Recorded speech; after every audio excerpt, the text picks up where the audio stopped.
souls, this is Alice, and in this video I would like to share my personal experience about dog sitting and house sitting. And I would like to start with everything from how I started, where I get this idea, the details, who I pick, how I'm getting picked by dog owners, how much I'm getting paid, and how to easily do this stuff. So if you're ready to dive in, let's go. So basically, the first thing I want to share is why I decided to start dog sitting.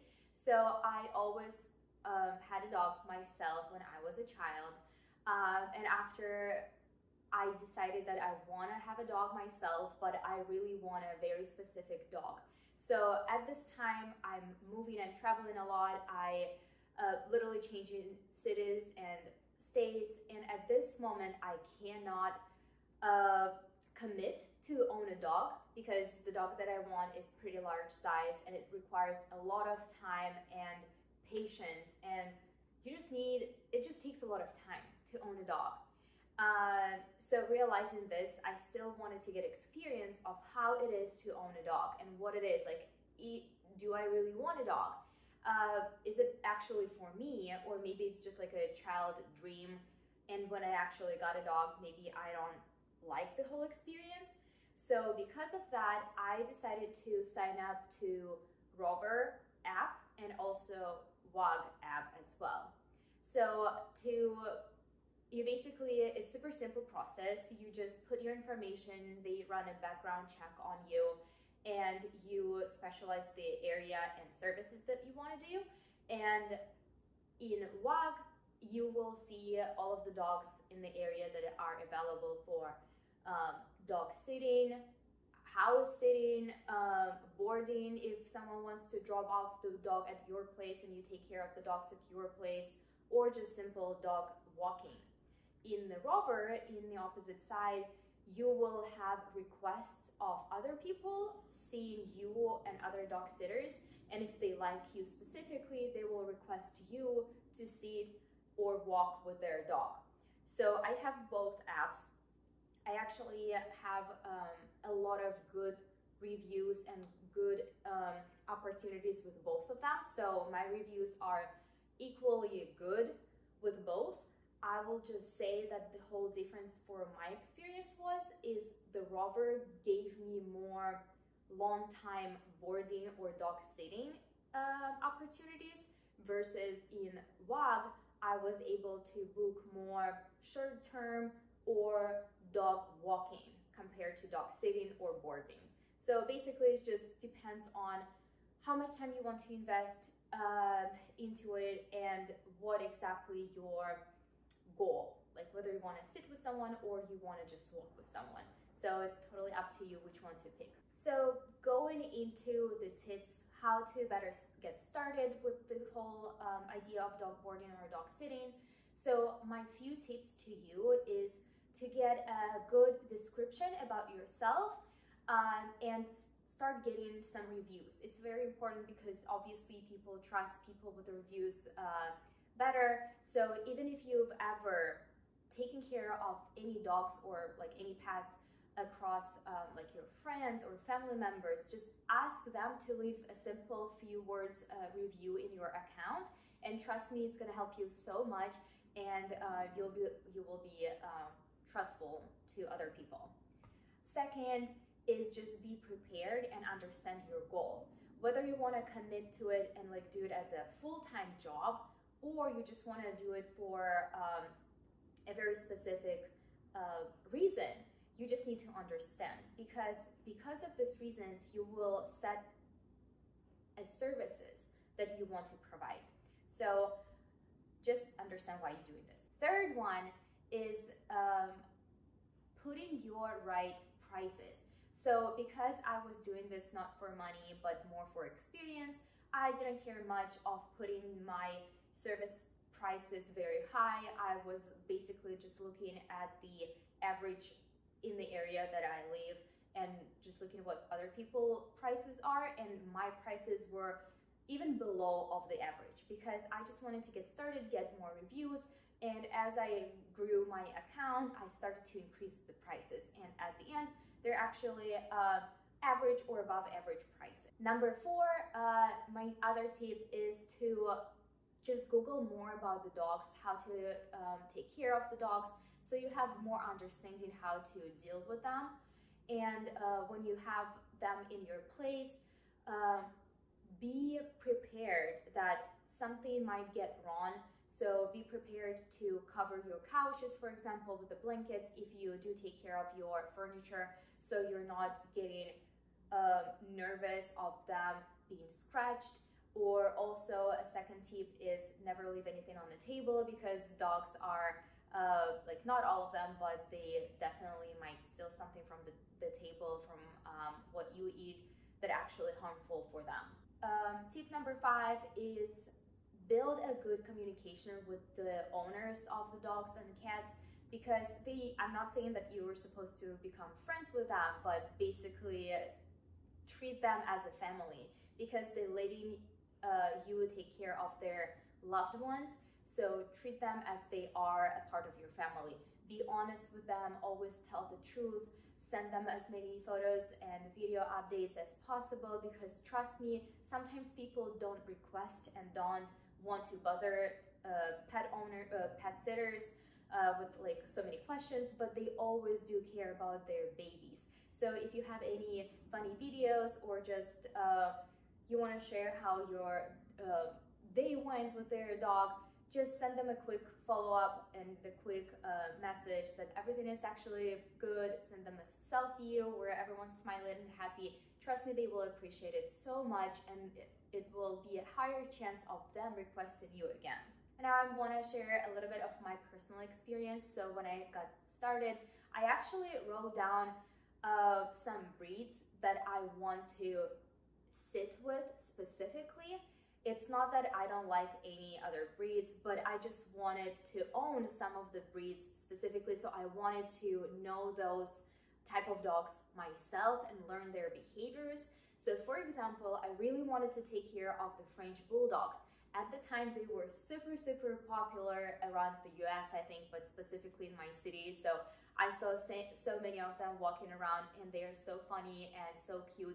So instead of buying one for myself, I actually had a goal to sit with one.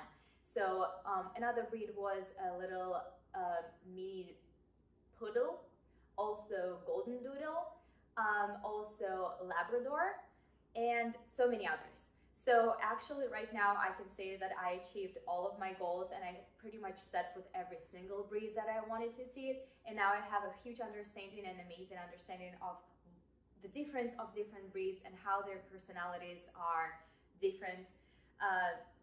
It's amazing. Also, very important for me was communication with the pet owners. I actually became a pretty good friends with all of them. So I have my regular dogs right now who invite me to sit with their dogs or leave them at my house for like more than 3-4 times now, which is amazing to understand that and know that they trust me with their dog, and they allow me to stay in their houses for a long period of time, because they can trust, they know that I update them with all of the photos and follow-ups, and their dog or cat loves me, and how they greet me when I come just tells everything to the owners. Right now I'm sitting with one of my regular dogs. His name is Auden. He is 3 years old, a Labrador. White one with some yellow color. So I've been sitting with him for a few times now, and this time his owners requested me specifically to sit with him for 2 weeks while they are traveling abroad. I love this dog. He loves me, I hope, as well. We spend a lot of time together in activity, because he's a large size. He's actually a pretty good runner, so I'm an active person myself. So I take him for morning runs, and it's like 4 miles, and I also take him for a long walk in the evening as well. He's very smart. We actually, I taught him a few tricks like paw, sit, down, roll over, and all of this. He's very quick to pick up new exercises, so it's amazing to see how he grows. And his parents actually loved it that I spend a lot of time with him, like training him, making sure he's like educated and everything. So as I mentioned, it's very important to know what's harmful for the dog and what's safe to eat. So I didn't know that grapes could be very harmful. They not could, they are very harmful for the dog. They actually cause the liver failure. And I was washing the grapes myself, and one of the grape just like dropped on the floor, and Auden, his very super quick dog, so he obviously didn't mind me at all, so he grabbed and ate the whole grape piece. And I got scared when I started Googling, and I realized how harmful it is for the dog. So I communicated with his owner, and we decided to bring him to the vet immediately, because again, it could cause the liver failure, which we obviously do not want to happen. So I took him to the vet, and they were able to remove the grape from his stomach, and they actually said that it's very important that I brought the dog only 30-40 minutes after the accident, because a lot of people wait for too long to see the first symptoms. But that's what you want to do. You don't want to wait for any symptoms. You want to help your dog as soon as possible. So this is the one. And the second one is like, he's very playful. So if you're sitting with a large dog, you just always want to be careful when you play with them. Never play with your hands. Always have a toy in your hands, and also try to cover your like everything, like the whole body, because they can scratch you. I know they don't mean to be to harm you, but they are still babies. Even like if they're above 5 years old, they still want to play. They're still babies. So just be mindful, and like, don't play hard with them. Don't use your toys don't use your arms as a toys, and always protect yourself. He's acting this way because I have like a little snack. Auden, paw, paw, good boy. Auden, sit, sit, sit, sit, get up, sit. Good boy. Down, down. Yes, good boy. Yeah, I would recommend you to watch some videos and learn some tricks that you can show to the dog that they never knew before you came, because it's trained their brain. They love to entertain, they love to learn new things, and they love to be loved. So it's just a plus to show something new that you taught them to the owners. They will appreciate it. And just to finish this portion of the video, I just want to tell you, don't be scared to try something new. It's very interesting experience to take care of somebody's pets. You can actually become a very good friends with their dog, with their owners, and it's just amazing to learn about the behaviors of different dogs and different pets. And just to finish this, a few other tips is never leave a dog or any pet for longer than 3 or 4 hours. Always learn what they love, so you can treat them with their favorite treats. You can bring some toys and learn their routine. So if the pet owner tells you that they wake up usually at 7 in the morning and they go for like a potty at 7:30, try to follow their recommendations, because you don't want to upset the dog and owners as well. So those were my tips to you, and that was my experience. I hope all of you get interested at least to try dog sitting in your life, and you will enjoy it. And yeah, don't forget to subscribe and like this video. Please share in the comments your experience sitting with dogs or cats or anyone else, because I would love to hear your stories as well. I'll see you later. Bye bye.